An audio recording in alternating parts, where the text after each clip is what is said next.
Bom dia, tudo bem? Eu vou ser bem educado, que a partir de hoje vão gravar as pregações, eu tenho que ser bem educado. Bom dia, queridos! Morri de saudades de vocês! Vocês ficaram bem? Porque morri de preocupação, tudo bem? Fala bom dia aí! Bom dia. Tudo bem? Eu sei que a gente voltou do acampamento, a gente ficou com um monte de dúvida na cabeça. E agora? Quem é o Deus verdadeiro? Que Deus é esse? Tá? E a partir de hoje eu vou falar um pouco sobre esse Deus. Tá? Para você não ficar viajando, não querer mudar de religião, não querer virar hindu, muçulmano, budista, sei lá, para você não virar essas coisas, tá bom? Então eu queria que você abrisse a sua Bíblia em Gênesis, 창세기, Gênesis, capítulo 6. Gênesis capítulo 6, versículos 5 a 7. 창세기 6장 5절서부터 7절까지. Genesis chapter 6, verses 5 to 7. Aí você tem, 2 minutos para você ler em silêncio e rapidinho. Nossa, o que aconteceu com você, Carol? Mudou. Ficou mais feia, Carol.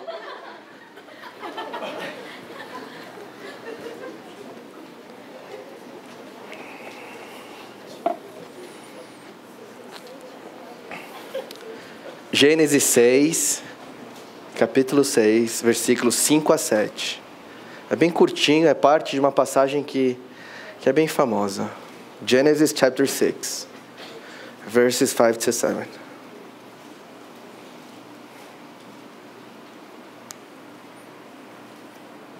Vai notar?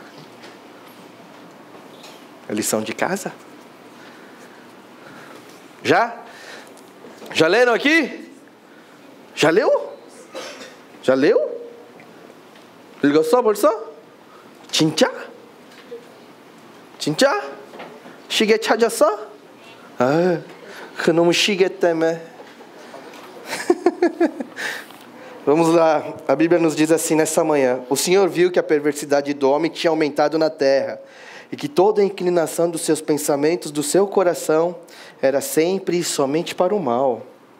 Então o Senhor arrependeu-se de ter feito o homem sobre a terra, e isso cortou-lhe o coração. Disse o Senhor: farei desaparecer da face da terra o homem que criei, os homens e também os grandes animais, os pequenos e as aves do céu. Arrependo-me de havê-los feito.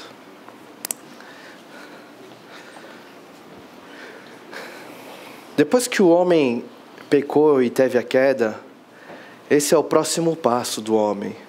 Qual é o próximo passo do homem após ter pecado, após ser afastado do Criador, ser afastado de Deus? O próximo passo do homem é ser mau. Ter todas as inclinações dos seus pensamentos, do seu coração para o mal e sempre para o mal. É o homem que é capaz de ser perverso e cada vez mais perverso e se aperfeiçoar na perversidade. Esse é o grande passo que o homem dá rumo à sua ruína. E o que a palavra nos diz nessa manhã é que Deus se arrepende de ter feito o homem. Então Deus resolve destruir o homem, toda a sua criação, todos os seres vivos, através do dilúvio. E o resto da história você conhece muito bem. O resto da história é Noé, a arca. Esses dias, o Telecine em casa está com o sinal aberto. Eu falei, opa, vamos assistir uns filmes. A gente assistiu Noé. Nada a ver. É muito podre. Mas a gente assistiu umas 3 vezes, porque só passa Noé no Telecine. Ô Noé, Thiaguiá. A gente vai assistir o quê? Noé? E só passa Noé. Né?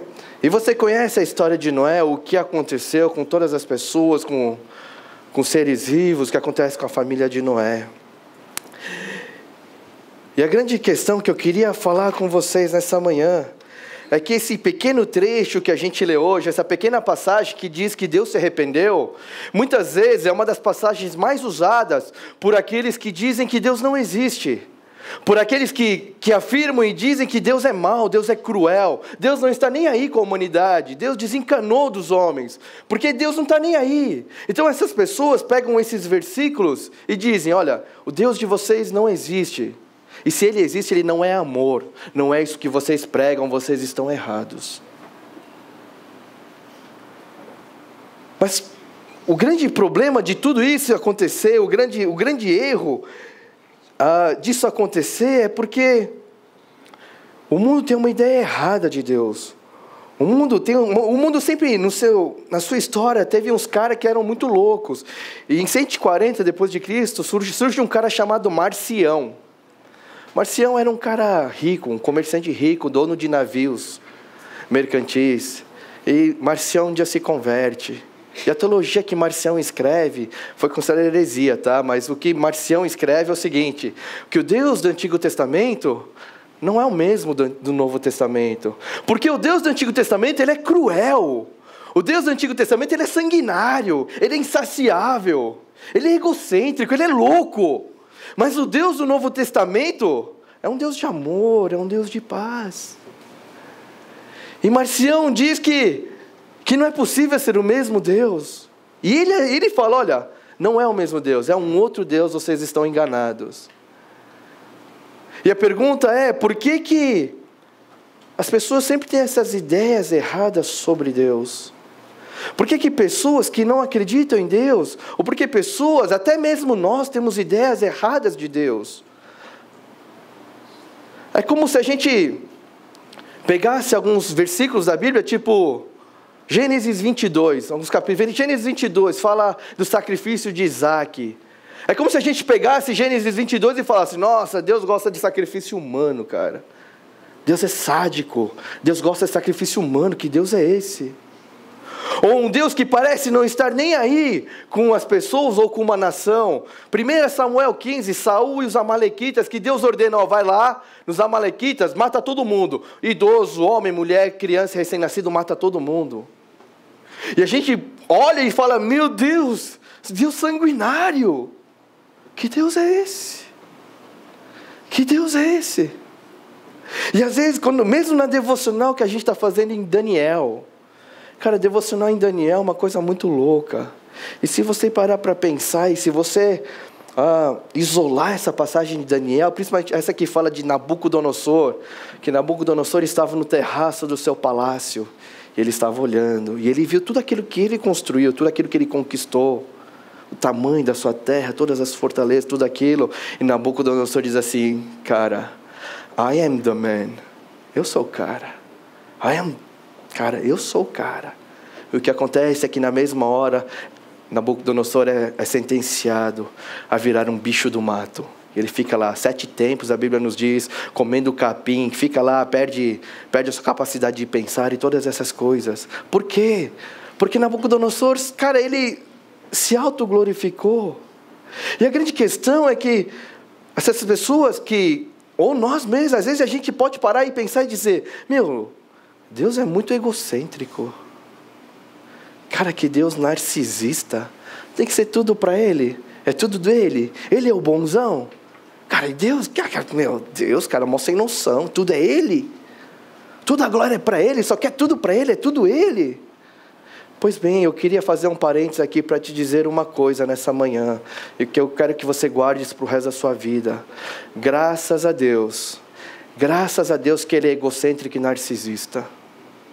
Para nós, Deus ser egocêntrico e narcisista é a melhor coisa do mundo. Por quê?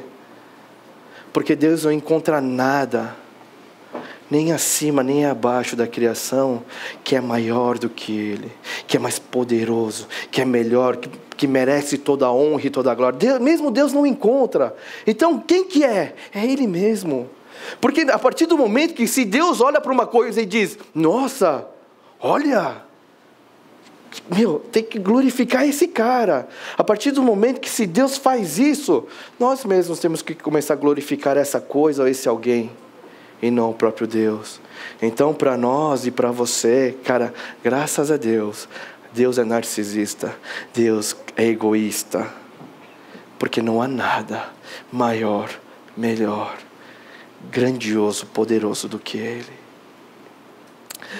Mas a questão é que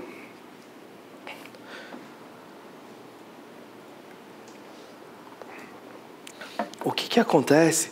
E é por que a gente tem essas ideias erradas? E mesmo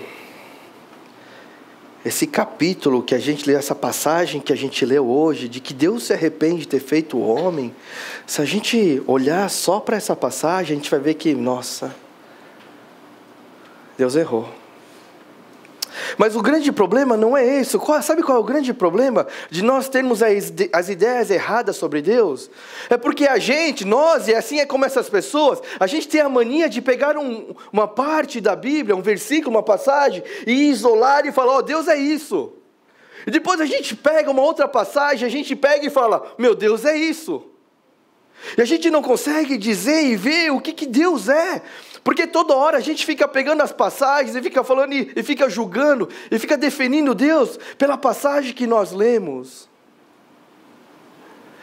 E a grande questão é que a passagem de hoje, se a gente lê ela isolada de tudo, realmente vai nos parecer que Deus, se arrependeu totalmente de fazer o homem. Deus errou completamente ao fazer o homem. Deus, pisou na bola feio. Mas abra a sua Bíblia. Saúde. No livro de Números. 23:19.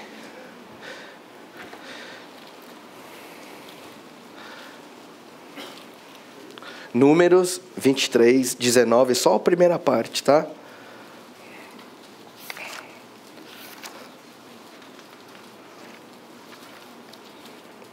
Números 23:19 diz assim, bem simples, bem rápido, é na cara. Deus não é homem para que minta, nem filho de homem para que se arrependa. Mas como? Deus não se arrepende? A Bíblia está nos dizendo que Deus não se arrepende. Mas você vai falar, então minha Bíblia está errada. Eu vou ligar lá para a NVI e vou falar, minha Bíblia está errada, porque só a passagem que eu li hoje fala que Deus se arrependeu 2 vezes. Que história é essa? E a grande questão é que se você pega esse versículo 6, que eu acho que é o ponto principal da palavra de hoje, que Deus se arrependeu, vai nos parecer que Deus errou. Que Deus errou ao criar o homem. Que Deus errou e falhou ao criar o homem segundo a sua imagem e semelhança. Porque o arrependimento, ele pressupõe uma falha, um erro. O homem, quando ele erra, quando o homem peca, o homem tem que se arrepender. E é essa ideia de arrependimento que nós temos. Mas o grande problema é a gente querer pegar essa definição de arrependimento e colocar na conta de Deus, dizendo que, Deus errou, então Deus se arrependeu, pessoal. Porque se a gente faz isso com Deus, se a gente pega e diz, Deus errou, Deus falhou, então a gente tira todo o crédito de Deus. A gente não precisa acreditar num Deus. Porque imagina que nesse louvor cantou, a gente se joga para Deus, a gente coloca tudo nas mãos dele. Mas se é um Deus que erra, como é que eu posso confiar num Deus que erra? Como eu posso dizer que Deus é um Deus onipotente, onipresente, onisciente, se eu sei que Ele falhou, se eu sei que Ele errou? Como é que eu vou conseguir confiar a minha salvação num Deus desse? Que quando eu leio a Bíblia me diz que Ele errou, me diz que Ele se arrependeu, então Ele errou. Como é que eu vou confiar num Deus desse? Como é que eu vou colocar a história da minha vida nas mãos de um Deus desse? Como é que eu vou colocar o meu destino eterno na mão de um Deus que erra? Como? E a questão é que, se a Bíblia nos diz que Deus não mente, porque Ele não é homem, nem filho de homem para se arrepender, se a Bíblia nos diz disso, a Bíblia nos diz que Deus não se arrepende. E se a Bíblia nos diz que Deus não se arrepende, isso quer dizer o quê? Que Deus não erra. Que Deus não erra. O nosso Deus é um Deus que não erra. O nosso Deus é um Deus, que não tem falhas. Não tem falha. Assim como não há ninguém maior e mais poderoso do que Ele, alguém maior e mais majestoso, glorioso do que Ele, que mereça toda a honra, toda a glória e tudo isso, não há nada nesse Deus que indique que Ele errou ou falhou.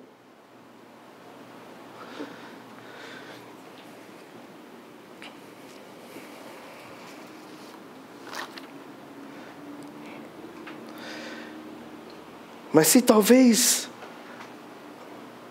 Deus não conseguisse mudar o destino do homem, e se o homem, por causa do seu pecado, fosse para o inferno, e esse fosse o único caminho, e se Deus não conseguisse fazer nada em relação a isso, eu diria que Deus errou ao criar o homem. Se o destino do homem for morrer e acabou, e Deus não fosse poderoso o suficiente para mudar isso, para dar uma nova chance ao homem, eu diria mesmo que Deus errou ao criar o homem, e errou feio. Se aquilo que Jesus fez na cruz não é capaz de salvar o homem, então Deus errou. Porque é como se fosse um projeto falido, sabe? Você faz aquele projeto, aí você fala, "Putz, não deu certo." Aí essa semana eu fui escrever essa pregação. Aí eu escrevi 12 páginas. Aí eu fui ler. Está confuso demais. Eu arranquei e joguei fora todas as 12 páginas e refiz. É isso, é um projeto falido. É uma coisa que não tem volta, é um erro. Errou, Deus errou ao criar o homem, então o homem tem que morrer. Sabe que o meu irmão, o Mox, ele gosta muito de música clássica, né? Cara, ele adora música clássica, ele sabe o nome de todo mundo, sabe os instrumentos que tocam no meio da orquestra. Eu não sei de nada, Mas quando a gente era criança, a gente dividia o mesmo quarto, né? E o Mox ficava escutando música clássica antes da gente dormir. Eu ficava, nossa, que... Mas eu lembro que um dia, eu não lembro se foi meu irmão ou se eu vi um vídeo, que eu nem sei se o nome da música é essa, aquela Marselhesa francesa, não tem? Que tá... E, cara, aí no meio tinha uns tiros de canhão. Eu falava, nossa, isso é muito louco. E era um cenário lindo. Tipo, eu não sei se era da Revolução, sei lá o que é, porque eu sou muito tosco, eu não vou saber. O Doco tá gravando, mas eu não vou saber, eu tenho que admitir. Que era uma muralha, eram uns palácios. E os caras do canhão, cara, ficavam vestidos em cima desse palácio. Aí quando era o momento certo, a música, eles atiravam. Bum! Bum! Cara, e o negócio era lindo. Era lindo. Mas só o barulho do canhão em si não é som nenhum. Você entende que se eu pegar o canhão e tirar dessa música, e tirar dessa orquestra, e eu atirar, cara, vai ser um barulho ridículo. Não é um som, não é música, é um som horrível. E é isso que acontece quando a gente isola passagens na Bíblia. Não passa apenas de barulhos de canhão. Que quando a gente olha e vê que Deus faz essas coisas, fala, meu, Deus é mau, Deus é cruel, Deus não está nem aí. É como se fosse um tiro de canhão. Mas quando a gente entende a Bíblia como um todo, é como se esse canhão estivesse dentro de uma harmonia. É como se esse tiro de canhão e o canhão estivesse dentro de uma orquestra que toca harmoniosamente, que é uma coisa bonita, é uma coisa perfeita, é uma coisa que faz sentido. As pessoas que isolam passagens da Bíblia para falar de Deus não conseguem entender a história toda da Bíblia. Porque se a gente pega essa passagem de hoje, a gente vai ver que Deus destruiu o homem e acabou. Mas o que nos diz a Bíblia inteira, do começo ao fim, é que Deus enviou o seu Filho unigênito. Para quê? Para salvar o homem. Que Deus é poderoso sim, para salvar e mudar o destino do homem. E a gente não pode viver que nem a gente tem vivido, de pegar passagens da Bíblia e achar que sabe tudo de Deus. A gente tem que começar a querer se esforçar e defender a nossa fé, usando a Bíblia toda. Você tem que entender a Bíblia toda, você tem que ler e estudar a Bíblia toda, para as coisas fazerem sentido para você. Senão toda hora você vai ficar escutando barulho de canhão para lá e para cá. E um dia, quando você crescer, as pessoas falarem para você, Deus não se arrepende, você vai dizer o quê? Não se arrepende. Mas a Bíblia diz que Deus se arrepende, você vai responder o quê? E a questão, pessoal, é que se quisermos conhecer Deus, quem Ele é e como Ele é, está aqui. Precisamos comer isso, precisamos estudar isso, a gente precisa amar a palavra de Deus. Por quê? Porque é através dela que Deus se revela. É através da palavra que Deus fala quem Ele é. E se você tem dúvidas de quem Deus é, pois bem, aqui está a resposta de quem Deus é. E não é da gente ficar com dúvida e não correr atrás, dizer, mas cara, eu tenho dúvida de alguma coisa, mas você leu? Não, então não dá.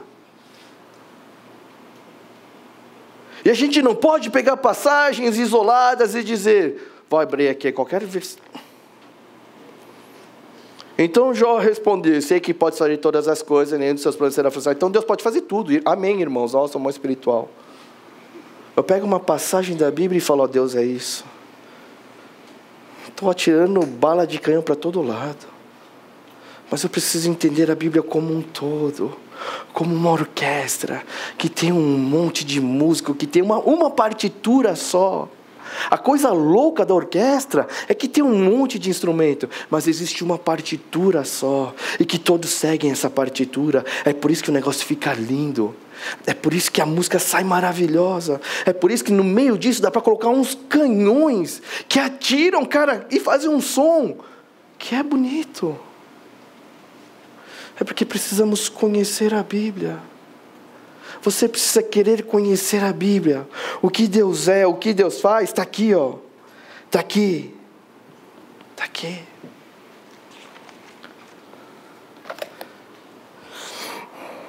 Mas eu queria falar hoje de um negócio específico, que é o arrependimento de Deus. Você já parou para pensar nisso? O que é Deus se arrepender? Já parou para pensar?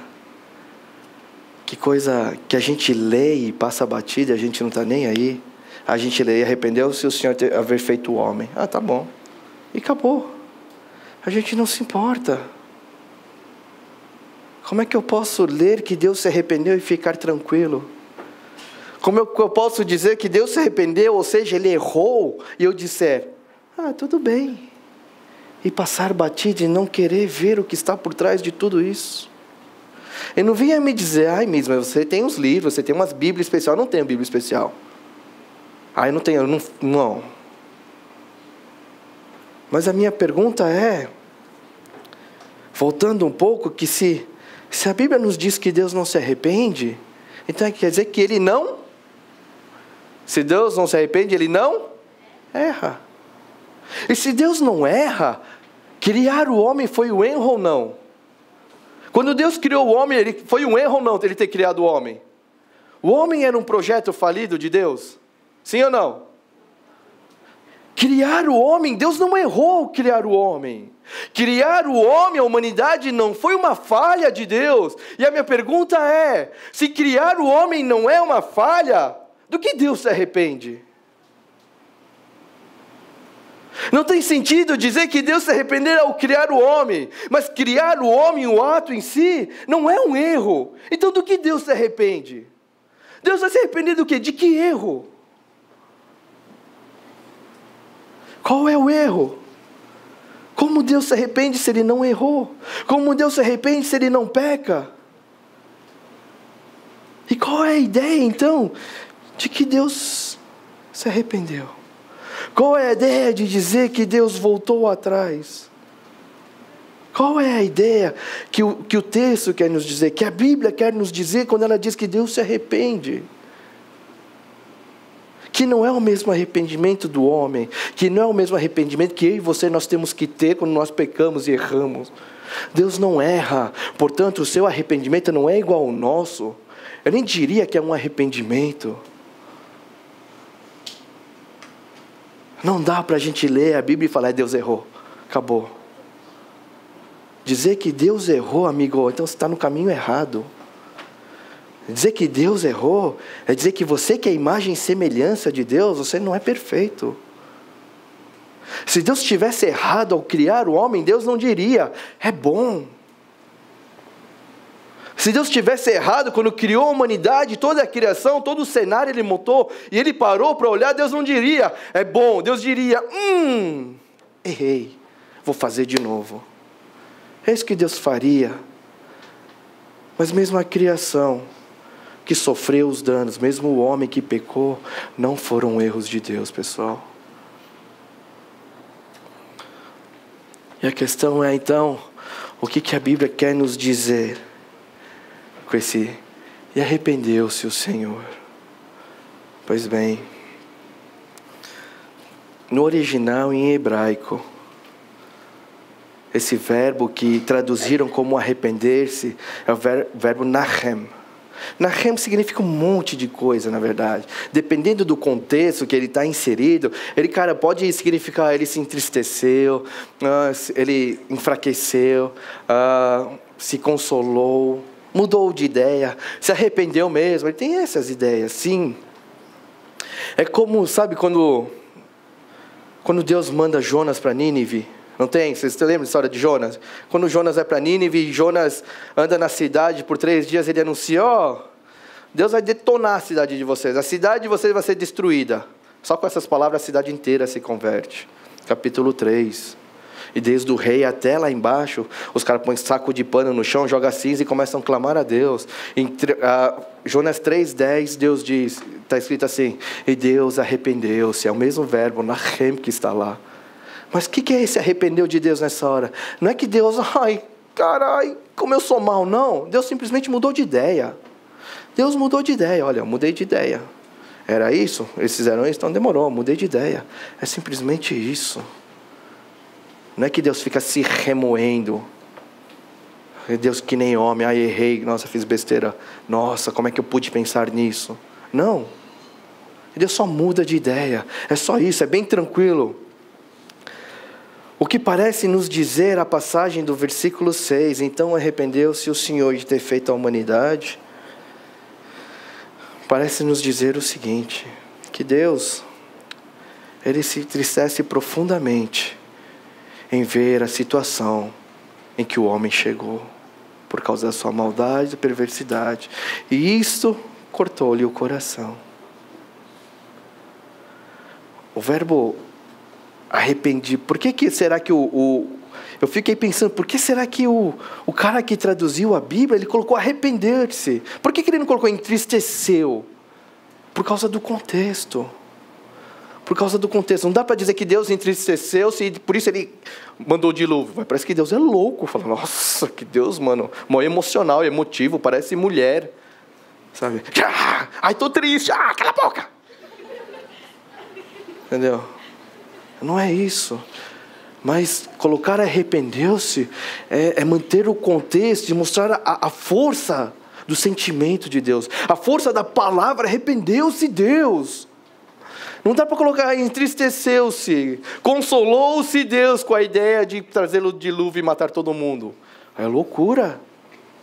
Então o que está escrito arrependeu-se, essa passagem que diz arrependeu-se o Senhor de ter criado o homem sobre a face da terra, e isso cortou-lhe o coração, parece nos dizer que Deus se entristece profundamente em ver a situação que o homem chegou, longe dele, e isso corta-lhe o coração. É isso. Não que Deus se arrepende, Deus não se arrepende. A gente dizer que Deus se arrepende, a gente fala que Deus não é Deus. A gente dizer que Deus não é Deus, que Deus é um Deus que erra. E eu não posso acreditar num Deus que erra. Eu não posso acreditar num Deus que erra. Cara, e Deus, Ele não se arrepende como o homem se arrepende. E se alguém tiver te perguntar, o que é esse arrependimento de Deus? Pois bem, você sabe explicar.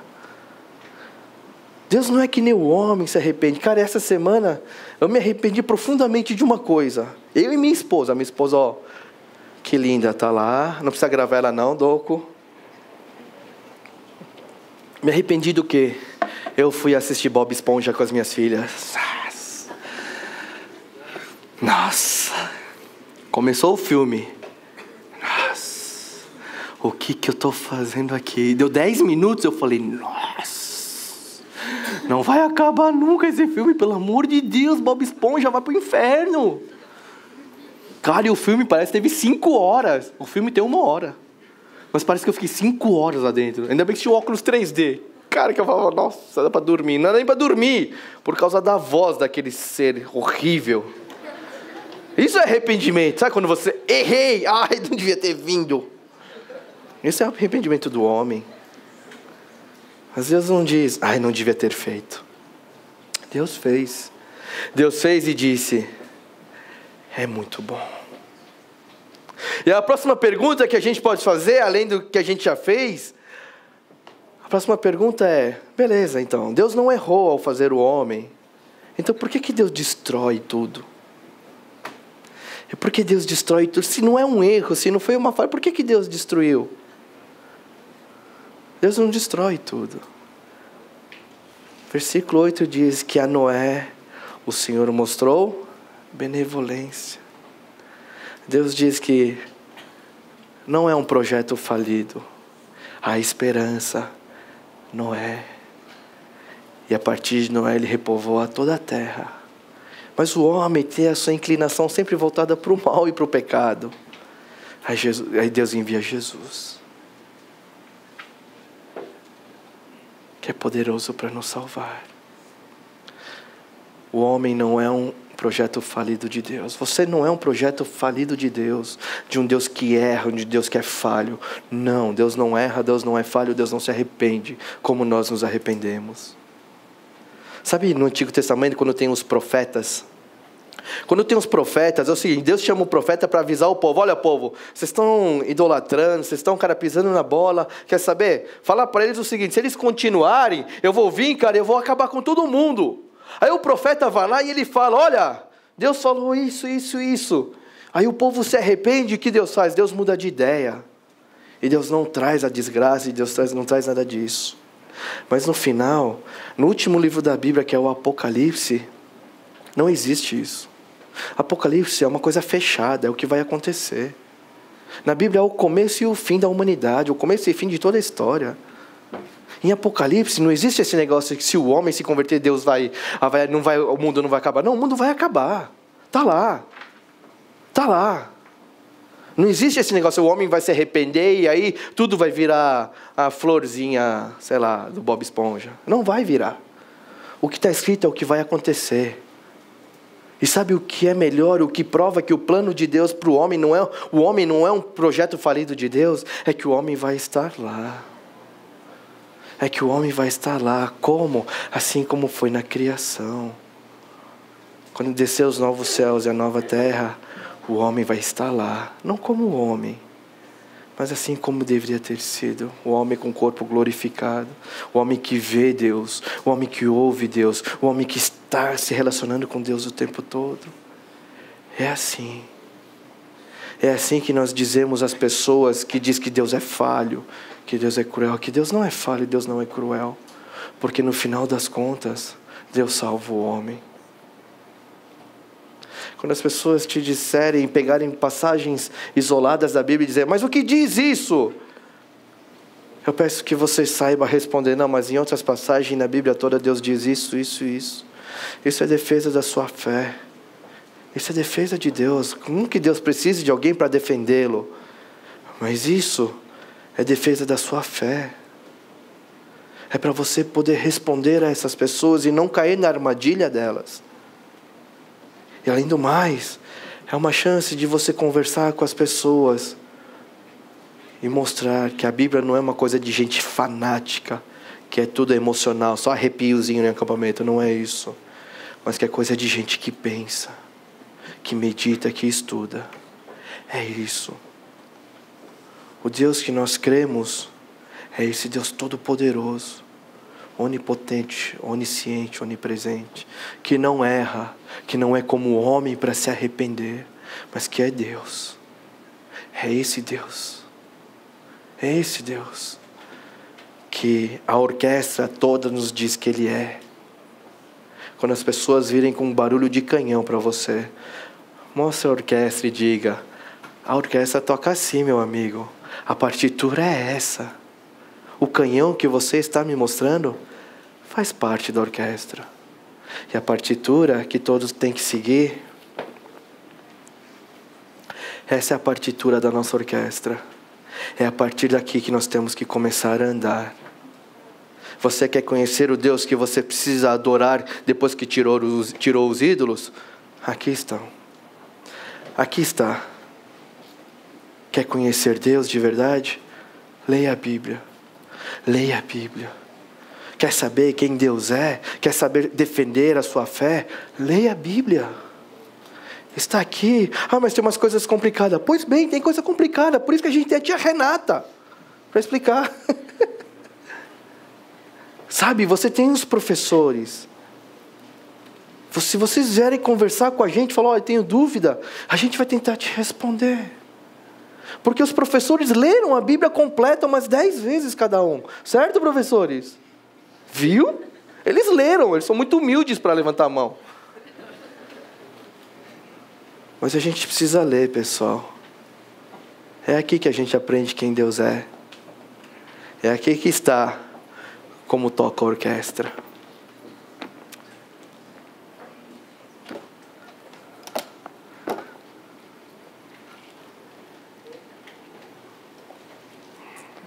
Eu sei que a palavra de hoje foi meio difícil a gente talvez entender. Mas que a gente precisa começar a pensar em umas coisas enquanto lê a Bíblia.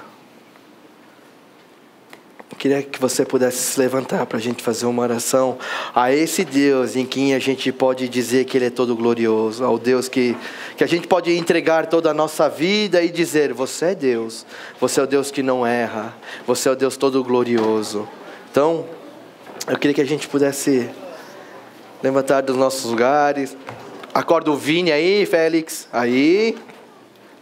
O Vini lavou a parede hoje com a baba. Pilastra, vai ter que refazer a pilastra, Vini. Você ficou apoiado nela. O que vamos orar hoje, então?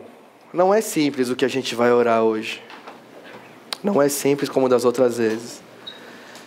A gente precisa pedir para Deus fortalecer a nossa fé. Como vamos fortalecer a nossa fé?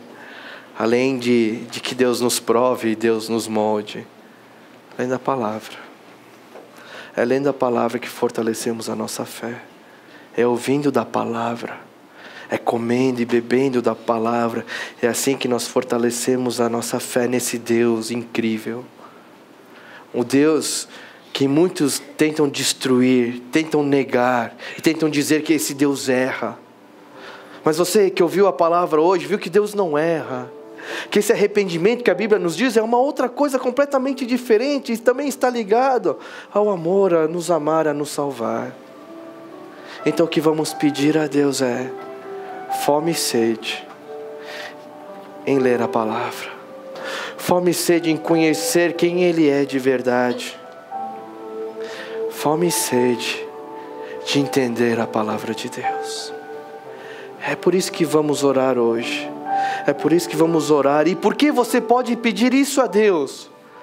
Porque Ele é esse Deus que pode te dar essas coisas. Porque Ele é esse Deus que é tudo isso. Porque Ele é esse Deus onde todas as coisas estão nele. É por isso que eu posso me lançar a Ele. É por isso que eu posso dizer que Ele é o meu Deus e que Ele é Deus. Porque todas essas coisas estão nele. Que Ele é soberano de tudo isso. Então, meus queridos, vamos ter 2 minutos de oração para que Deus derrame fome e sede da palavra dele em seu coração. Fome e sede de conhecer Deus. De conhecer Deus, quem Ele verdadeiramente é. Então, gaste alguns minutos com Deus. 2 minutos e diga a Deus, eu quero te conhecer. Eu quero entender, eu quero saber quem Tu és, Senhor. E para isso me dá fome e sede da Tua palavra. E se você tem negligenciado Deus na leitura da palavra, pois bem, é hora de você se arrepender. É hora de você se arrepender e de Deus me perdoa. Porque eu tenho negligenciado. Eu digo que eu sou cristão, que eu quero te conhecer, mas o meu esforço é mínimo. Pois bem, se você é uma pessoa assim, então ore a Deus e peça perdão. E peça a Deus que você quer ter fome e sede para conhecê-lo, entender, ver quem Ele é. E que Deus possa falar com você nesse momento.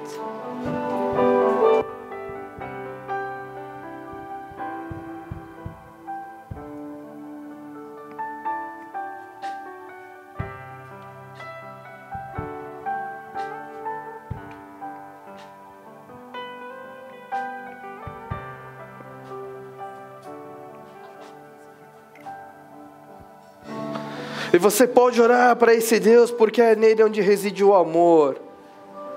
Aquele Deus eterno, que não muda, a palavra nos diz. Aí está o seu Deus, que não muda, que não erra, que não falha. E acima de tudo isso, que te ama loucamente. É que você possa pedir a Deus então: quero te conhecer, Deus. Eu quero entender quem você é. É que Deus possa, meu querido e minha querida, derramar no seu espírito nessa manhã, na sua vida e no seu coração.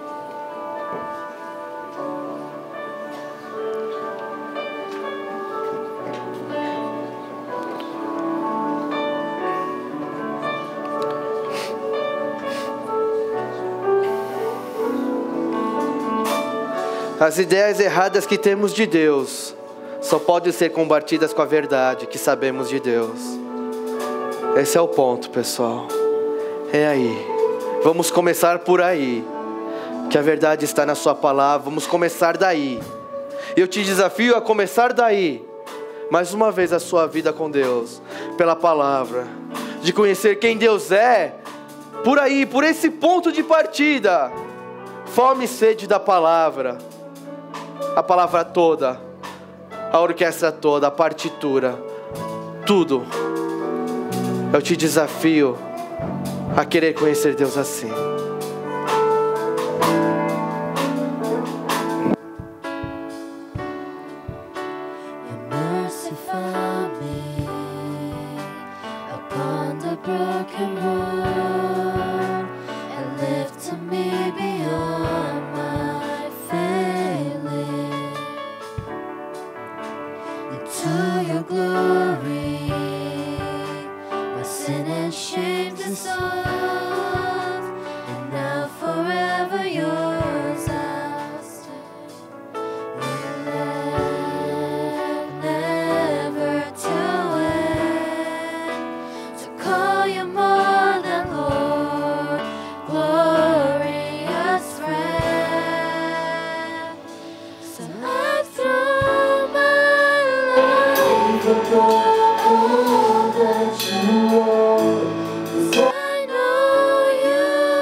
Deus,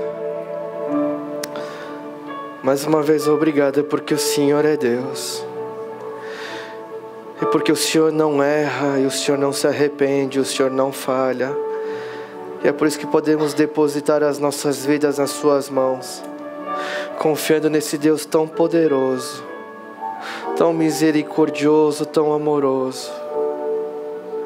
Deus, mas nós queremos ter a fome e a sede de conhecer quem Tu és de verdade. E nós nessa manhã decidimos partir do ponto de partida de ler a Tua palavra. Deus, o que eu peço a Ti, Senhor, nessa manhã, é que o Senhor derrame fome e sede de ler a Tua palavra na vida de cada um que está aqui. Fome e sede não de ler por ler a Tua palavra, mas fome de ler a Tua palavra para Te conhecer melhor, mais profundamente. Conhecer a partitura que nos rege. Deus, que nós possamos fazer parte e entender como a Sua orquestra toca, Senhor. Como as coisas acontecem no Seu reino, como as coisas acontecem na vida daquele que aceitou Jesus, que crê em Cristo, que recebeu graça, que é salvo e que tem a esperança da ressurreição. Deus, que nós possamos ter uma semana desafiadora, de quando a gente olhar para a Tua palavra, Senhor, isso não seja um peso, mas que seja a satisfação da nossa fome e sede por Ti, Deus. Deus, que o Teu time de Deus consiga defender a fé, consiga se manter firme defendendo a sua fé, através da Tua palavra, Senhor. Muito obrigado por esse dia, é o que nós Te pedimos e oramos em nome de Jesus, amém. Bom, olhe para a pessoa do seu lado e diz: lê a Bíblia aí, mano.